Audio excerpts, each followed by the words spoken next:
When working with objects, some of the really handy functions that are built into Autoplay Media Studio are the group, lock, and pin functions. So we'll take a look at that right now.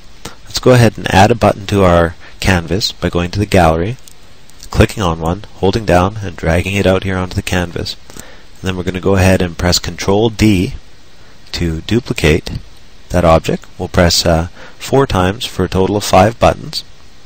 And then we're going to go ahead and pull them down like this. I'm not going to worry too much about aligning them too precisely for now, since we're going to look at aligning in one of the next coming lessons. But we'll just lay them out like that, just enough so we can treat them as a group. And we'll press Control A to select them all.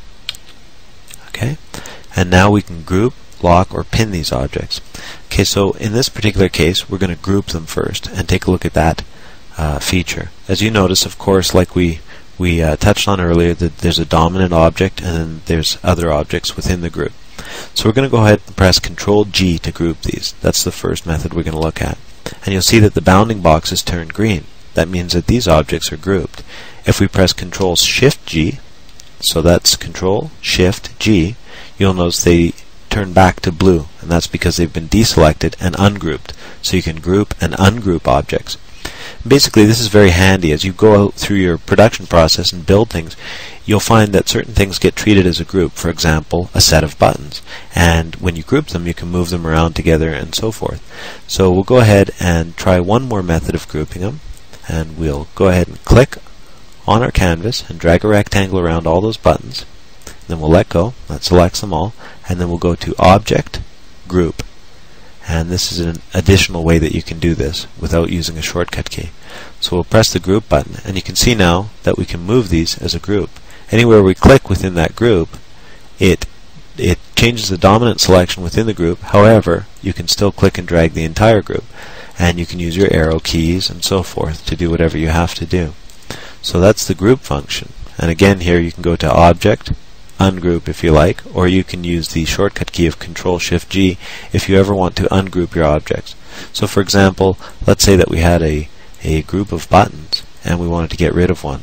Then we could actually go here to Object, Ungroup, and we could get rid of the button. It might even be the middle button, who knows, right? And then we might redistribute these. So I'm going to go ahead and move these up and then select them all and go to Object, Group. So it's basically very handy to be able to group and ungroup objects. For example, as you move along, you might want to group your buttons to your logo, and then basically as you get that laid out, group that to another button or an icon or something. So basically you'll find that one is a very, very handy feature. So let's take a look at locking and pinning. Basically, as you go through your project process and you start to get things laid out, you've got your background in place, your buttons and whatnot, you don't really want them to be selectable because it's just going to be a hassle as you're selecting other things on your pages.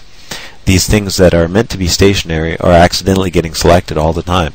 So there's a couple different ways to handle this. You can lock objects, and that's completely locking them. So for example, I'm going to select my group here, I'm going to right click, and I'm going to choose Lock.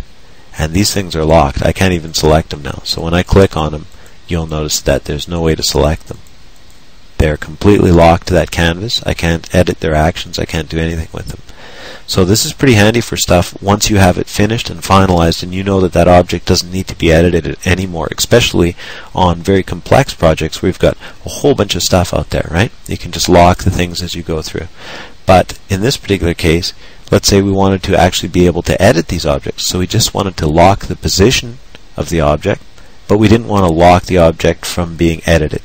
We would go, first of all, let's go ahead here to the Object, Unlock All, and as you can see there's a shortcut key for that too of Control Shift L, and we'll unlock our buttons first, and we've got them in the group here still. I'm going to move them out here in the center, and we're going to right click and choose Pin. So this is basically exactly the same as lock, except the objects are still editable. So we'll go ahead and press Pin.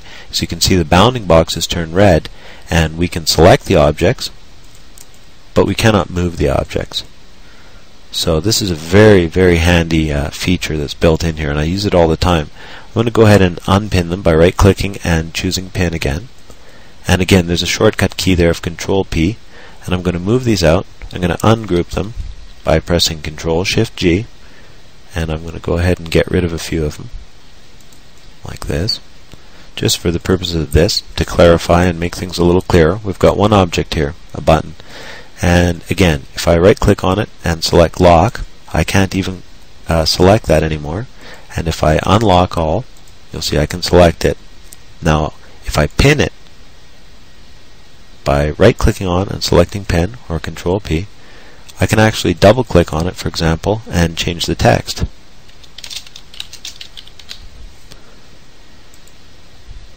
Or, for example, I could right click on it, choose Properties, and add actions, or edit actions. So as you can see, the object itself is still editable. However, when I click on it, I can't move it, and it doesn't get accidentally dragged around. So basically, if I've laid this out and I know that it's in the right spot, I can go ahead and pin it, move forward with my project, not have to worry about accidentally moving it, and basically still be able to come back and edit it as I go forward. Once I've finalized it, I'll lock it. So that's group, lock, and pin. So let's go ahead and move forward to the next lesson.